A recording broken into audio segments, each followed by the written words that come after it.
श्रीगणेशाय नमः। माघ मास महात्म व्रत कथा 5वां अध्याय।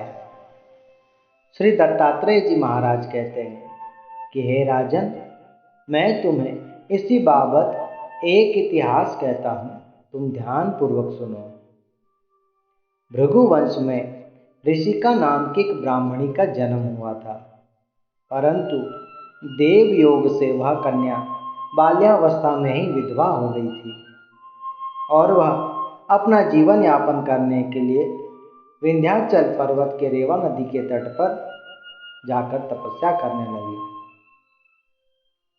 भगवान श्री नारायण की भक्ति में निरंतर मग्न रहती वह अत्यंत सुशील, मधुर वाणी कहने वाली, साधु संतों, ब्राह्मणों, दीन दुखियों की खूब सेवा करती तथा दान पुण्य करती थी। नित्य पितरों के निमित्त तर्पण भी करती, हवन कुंड में आहुति देती और पूरे दिन में सिर्फ एक वक्त ही भोजन करती थी। परम संतोष पूर्वक उसका जीवन गुजर रहा था। उसने रेवा और कपिल नदी के संगम में अपने पूरे जीवन काल में 60 बार माघ मास का स्नान किया था।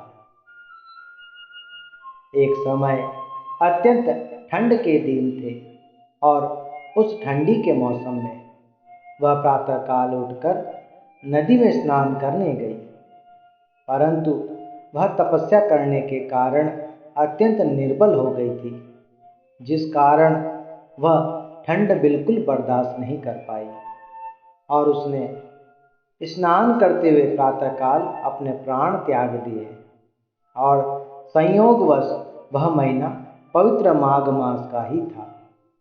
जैसे ही उसके देह से प्राण छूटे तब उसने अत्यंत सुंदर देवदेही पाई और वहां पर एक अत्यंत शोभनीक विमान उतरा, जिसमें भगवान श्री विष्णु के पार्षद आए हुए थे और उसे आदर सहित विमान में बैठाकर भगवान के विष्णु लोक में ले गए, जहाँ पर उसने 4000 युग तक रहकर अनंत सुख भोगे।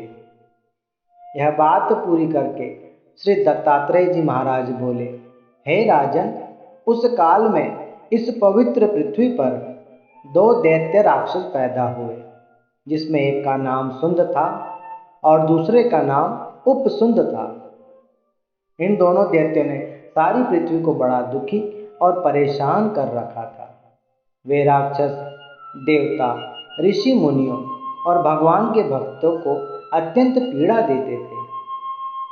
भगवान ने अपने भक्तों के दुखों को हरने के लिए उसी महासुंदरी स्त्री को दैत्यों और राक्षसों का नाश करने के लिए पृथ्वी पर प्रकट होने के लिए भेजा, जो तिलोत्तमा नाम की सुंदर अप्सरा बनकर इस पृथ्वी पर प्रकट हुई।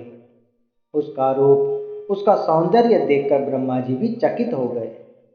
तो साधारण मनुष्य किस प्रकार अपने चंचल मन को संभाल पाते। वह कुमारी तिलोत्तमा रेवा नदी के पवित्र जल में, कहीं कहीं पर नर्मदा नदी भी कहा गया है, उसमें स्नान कर सुंदर वस्त्र, अलंकार, आभूषण आदि धारण कर उसी जगह पर एक वृक्ष के नीचे बैठकर अपनी सुमधुर वाणी से आलाप दे देकर गीत गान करने लगी।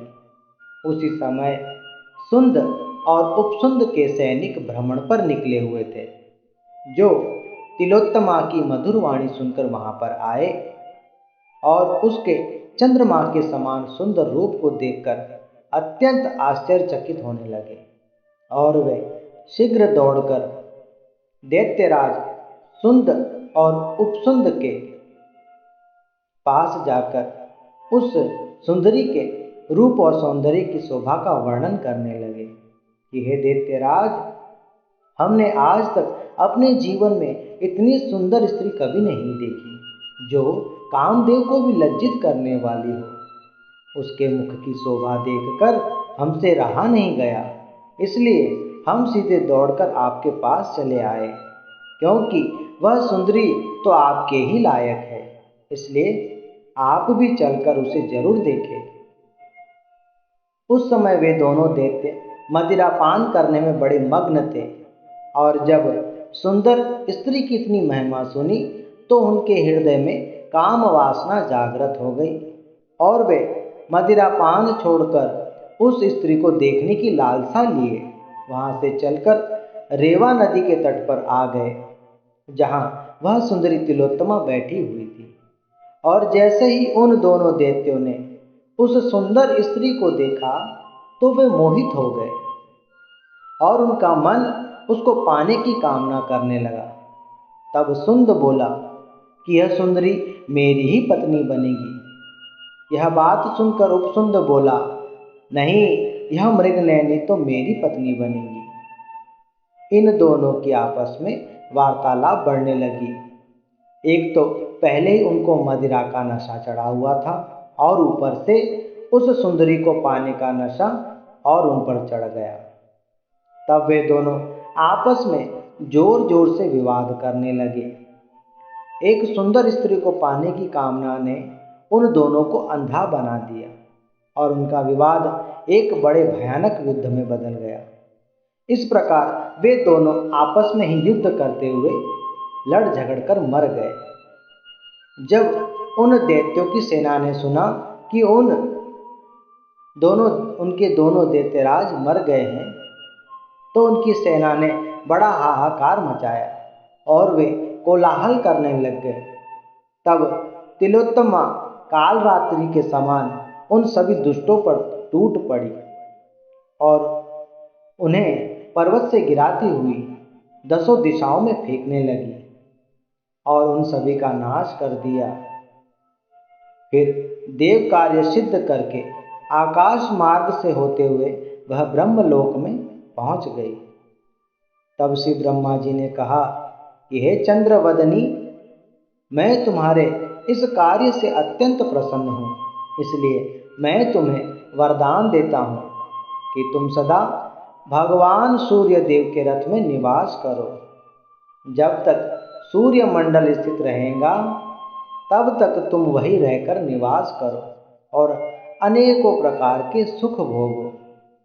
श्री दत्तात्रेय जी महाराज बोले, हे राजन, वह ब्रह्माणी अब भी भगवान सूर्य के रथ पर माघ मास के उत्तम स्नान के उत्तम भोगों को भोग रही है। देखो, माघ मास में स्नान करने के कारण आज वह तिलोत्तमा अप्सरा बन गई और उसे सदा के लिए भगवान सूर्य देव के रथ पर स्थान मिल गया। इसलिए संसार में हर मनुष्य मात्र को उत्तम गति प्राप्त करने के लिए यत्न के साथ माघ मास में विधि पूर्वक स्नान करना चाहिए और व्रत भी श्रद्धा पूर्वक और विधि विधान से करना चाहिए। पद्म पुराण माघ मास महात्म बाबत 5वां अध्याय समाप्त।